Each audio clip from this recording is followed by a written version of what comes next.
Hi friends, welcome to my channel. ఈరోజు video చాలా ఇంట్రెస్టింగ్గా ఉందండి. వీడియోని ఎక్కడ స్కిప్ చేయకుండా ఎండ్ వరకే చూసేయండి. ఆరు ఆంక్షరేఖని దాటడానికి ట్రై చేస్తుండగా గుప్తా వచ్చి ఇంకా ఆరుని రెచ్చగొడుతూ ఉంటాడు. ఏంటి బాలిక, నీ కుటుంబం ఆపదలో ఉంది, ఇంకా నువ్వు ఇక్కడే వేచున్నావేంటి? తొందరగా వెళ్ళు, నీ కుటుంబాన్ని రక్షించుకో అని అంటుండగా ఇది మీకు ఏమీ భావ్యం కాదు అని అంటూ ఉంటుంది ఆరు. భావ్యం కాకపోవడం ఏంటి, వెళ్ళు, ఆ గీత దాటితే ఏం జరుగుతుందో నీకు తెలుసు అని గుప్తా రెచ్చగొడుతూ ఉంటాడు. అయినా నువ్వు ఇలా చేస్తావనుకోలేదు, గీత దాటి నీ పిల్లల్ని రక్షిస్తావనుకున్నాను.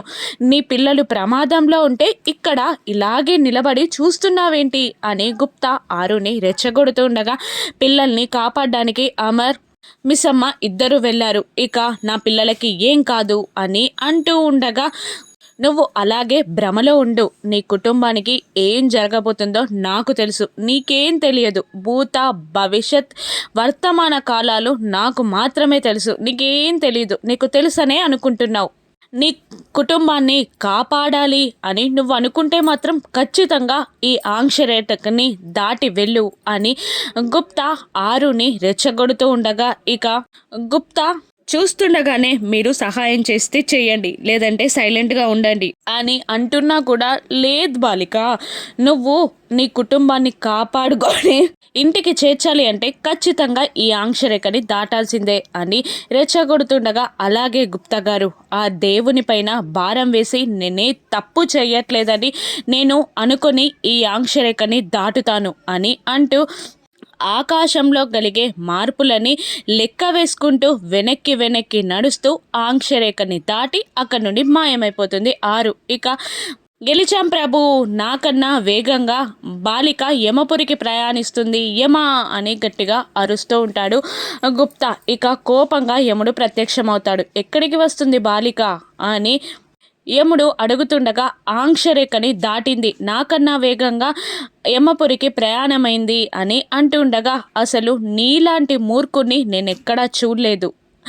ఆ బాలిక కావాలనే సమయం వృధా చేసి అమావాస్య గడియల్లో నిన్ను బొరిడి కొట్టించి ఆ రేఖని దాటి వెళ్ళింది. ఇప్పుడు నువ్వు నేను ఏం చెయ్యలేం, మనం ఓడిపోయాం.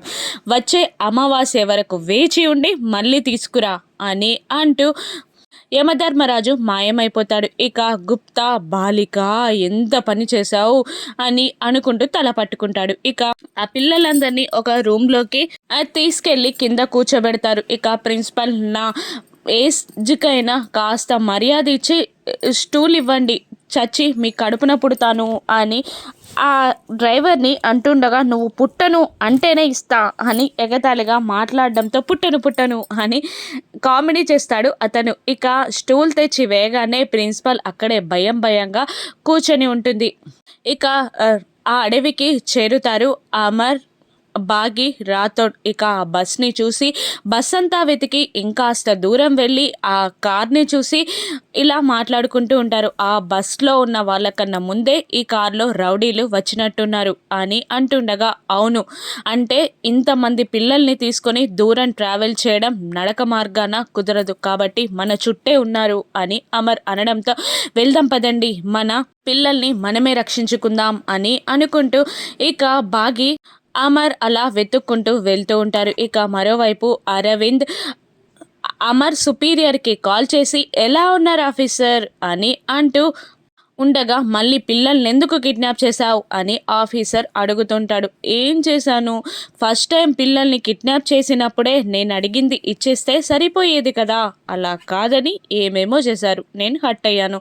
ఈసారి మళ్ళీ కిడ్నాప్ చేశాను, ఇప్పుడు నేను అడిగినవి ఇస్తేనే సరి, లేదంటే మొత్తం బామ్ డమెల్ అని పేల్చి పడేస్తా, బిల్డింగ్ చుట్టూ డైనమెట్లు పెట్టా అని అరవింద్ అంటుండగా నీకేం కావాలి అని ఆ ఆఫీసర్ అడుగుతూ ఉంటాడు. మా వాళ్ళందరినీ ఇక్కడికి పంపించాలి, మేం సేఫ్గా వెళ్ళిపోయేలా మీరే ఏర్పాట్లు చేయాలి అని అంటూ అమరేంద్రాన్ని మా దగ్గరికి పంపించాలి అని అంటూ ఉంటాడు అరవింద్. పైన చెప్పినవి ఓకే, కానీ అమరెందుకు మీకు అని ఆ ఆఫీసర్ అడుగుతుండగా అసలు కావాల్సిందే అమర్, మమ్మల్ని జైల్లో పెట్టాడు, మాకు నరకం అంటే భయం అంటే ఏంటో చూపించాడు. కాబట్టి అమరేంద్ర చావు చూడకుండా మేము ఇక్కడ నుండి వెళ్ళిపోతామా? అసలు ప్లాన్ చేసిందే అమరేంద్ర కోసం కదా. మీరు పంపిస్తారా లేదంటే పిల్లలందరినీ బాంబ్ బ్లాస్ట్లో చంపమంటారా అని బెదిరిస్తూ ఉండగా, నేను అన్నీ అరేంజ్ చేస్తాను, మాకు కాస్త టైం ఇవ్వు అని అంటూ ఆఫీసర్ కాల్ కట్ చేసి ఇక అమర్కి ఎక్కడున్నాడు అని ఎంక్వైరీ మొదలు పెట్టగానే ఆల్రెడీ అమర్ అడవిలోకి ఎంటర్ అయ్యాడని ఆ ఆఫీసర్కి తెలుస్తుంది. ఇక అలా వెళ్తున్న అమర్ వాళ్ళకి ఒక హెచ్చరిక బోర్డు కనబడుతుంది. ఆ బోర్డు చూసి అందరూ భయపడిపోతూ ఉంటారు. ఇక బాగి అదిగో చూడండి అని అంటూ ఆ బోర్డుని చూపించగా, సార్ ఇది చాలా డేంజర్ జోన్, ఇక్కడ చాలా పెద్ద పెద్ద విషసర్పాలు ఉంటాయి అని ఆ ఎస్ఐ చెప్తుండగా, పదండి తొందరగా పిల్లల్ని తీసుకొద్దాం, అసలే ఇది డేంజరస్ ఏరియానంట అని అంటూ ఉంటుంది. ఆ బాగి అమర్ ఆఫీసర్ మాటలని చక్కగా వింటూ ఉంటాడు. మేడం, మేము చెప్పేది మీకు అర్థం కావట్లేదు. ఈ జోన్లోకి ఎంటర్ అయిన వాళ్ళెవరూ కూడా ప్రాణాలతో మిగిలి బయటికి రాలేదు అని ఆఫీసర్ చెప్తూ ఉండగా, ఇక మళ్ళీ బాగి వింటున్నారా మన పిల్లలు ఎంత ప్రమాదంలో ఉన్నారో, మీరు రాకండి, నేను వెళ్ళి నా పిల్లల్ని తీసుకొచ్చుకుంటాను అని అంటూ అమర్ని వదిలేసి బాగి ముందుకు కదులుతూ ఉండగా, సార్ మీరైనా చెప్పండి మేడంకి నేను చెప్పేది అర్థం కావట్లేదు అని అంటూ ఉండగా, బాగి చేయిని పట్టుకొని, అమర్ కాస్త నేను చెప్పేది విను, ఆఫీసర్స్తో కలిసి ఎలా ప్లాన్ చేసి పిల్లల్ని రక్షించాలో నేను చూస్తాను. ఇప్పుడు పిల్లలకి 2 వైపుల నుండి ప్రమాదం ఉంది కాబట్టి జాగ్రత్తగా అడుగులు వేయాలి అని అమర్ బాగీకి ధైర్యం చెప్తుండగా, మేడం సార్ చెప్పేది కూడా నిజమే అని రాథోడ్ కూడా అనడంతో బాగి ఒక్క నిమిషం ఆగిపోతుంది. ఇక బాగి మనసుని అర్థం చేసుకొని బాగీకి కళ్ళతో ధైర్యం చెప్తూ ఉంటాడు అమర్. ఇక పిల్లలు భయంతో వణికిపోతూ ఉంటారు. ఇక బంటి ఆకలి అని కామెడీ చేస్తూ ఉంటాడు. అప్పుడు గజమయూరి ఆ బిల్డింగ్ దగ్గరికి వచ్చి అక్కడున్న మేకలని నోటితో నమిలి మింగేస్తూ ఉంటుంది. అది ఆకాష్ విండోల నుండి చూసి భయపడి మూర్ఛిల్లిపోతాడు. దాంతో పిల్లలందరూ అరుస్తుండడంతో అక్కడికి అరవింద్ వచ్చి, ఏమైంది, ఎందుకు అరుస్తున్నారు అని అడగ్గా, అమ్ము విండోల నుండి మా తమ్ముడు ఏదో చూసి భయపడ్డాడు అంకుల్ అని చెప్పడంతో అందరూ విండో వైపు చూస్తుండిపోతారు. అక్కడ గజమయూరి అన్న పెద్ద పాము అక్కడున్న జంతువులని నమిలి మింగేస్తూ ఉంటుంది.